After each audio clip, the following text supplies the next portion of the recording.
How are you today, class? I'm going to cover what to do during a bee sting. I want to introduce my audience.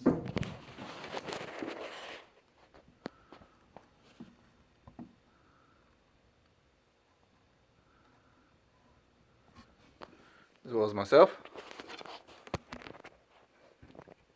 Okay, so the first thing I want to cover today is the different kind of bees. So you have your wasp, your yellow jackets, which back home we call them sweat bees. Those will keep on stinging you every time. The difference between that and a honeybee and a bumblebee is that they will sting you once and then they will die a few minutes later. So just so you know the difference, usually sweat bees are a little bit smaller. They look exactly like a bee, but they're just a lot smaller size. Wasps are a little bit bigger. They're usually orange colored, red colored, and like I said, they will keep on stinging you. Honeybees and bumblebees are about the same size. They're the typical yellow and black. And we're going to go ahead and cover what will happen if you do get stung by a bee. So the first thing you want to do is finding if you're allergic to it. So WebMD states that the first thing you want to do is go ahead and get a blood test done. So there's a lot of pros and cons to it, but the main things that they state is that the cons of a blood test is that it's a one needle prick. That's it. It's pretty quick, and you're in and out within no time flat. The main places that you can get this done at is your primary medical care or other medical clinics around Clarksville or surrounding areas. The cons of it is that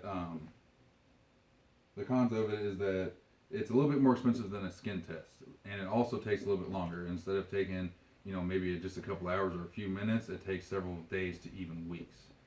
I also want to cover what the first things to do and to further prevent any kind of swelling, pain, or maybe even allergic reaction in the future.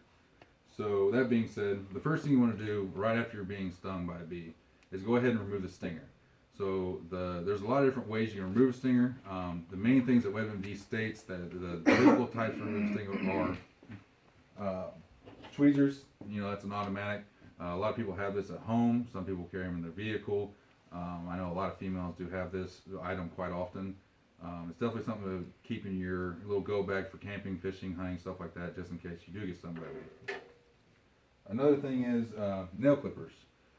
You can actually use the edge of this, kind of dig out the stinger a little bit. It's a little bit more uncomfortable because it does have a sharper edge, but you want to get that stinger out as quick as possible because the venom will keep going into your skin, into your bloodstream. Also, another thing is the thing that I actually found was possibly a blackhead remover. My wife uses this quite often, and it actually pushes the skin away and will pull the stinger out. I feel like this one will probably be the least uncomfortable out of all of them, but that's my personal opinion. Another thing is you can also use your fingernail. You'll have that on at all times, but you can also have a lot more discomfort with that because you do have to dig more into your skin.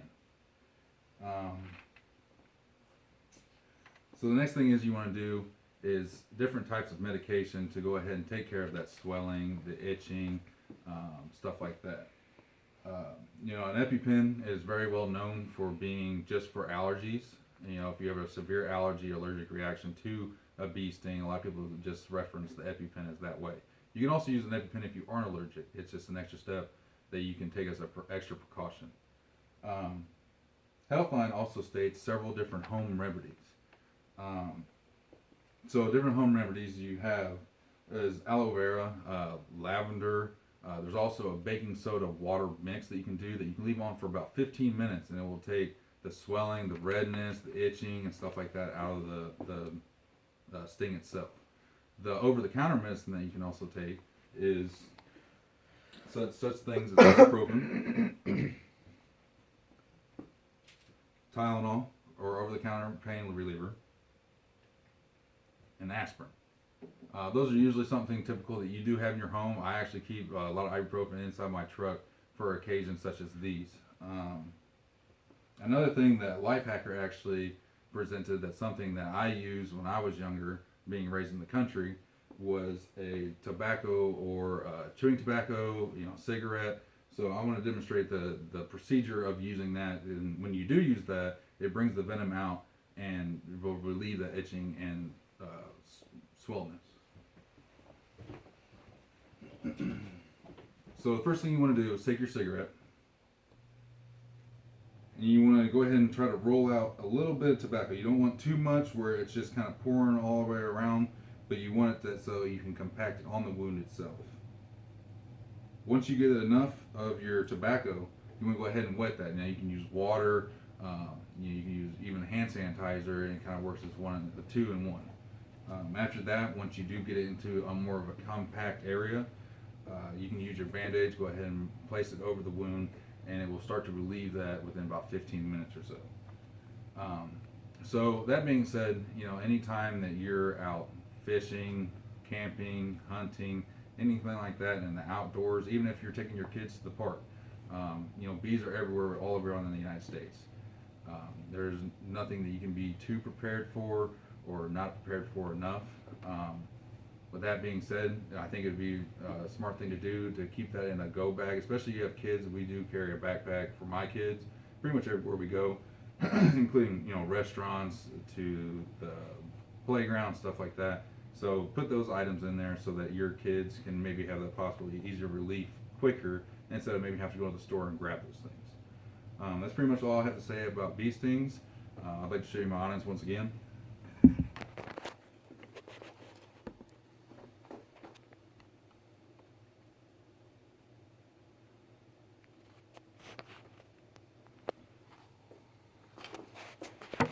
Thank you very much, class, for your attention, and I hope you get some extra knowledge out of this video. Thank you.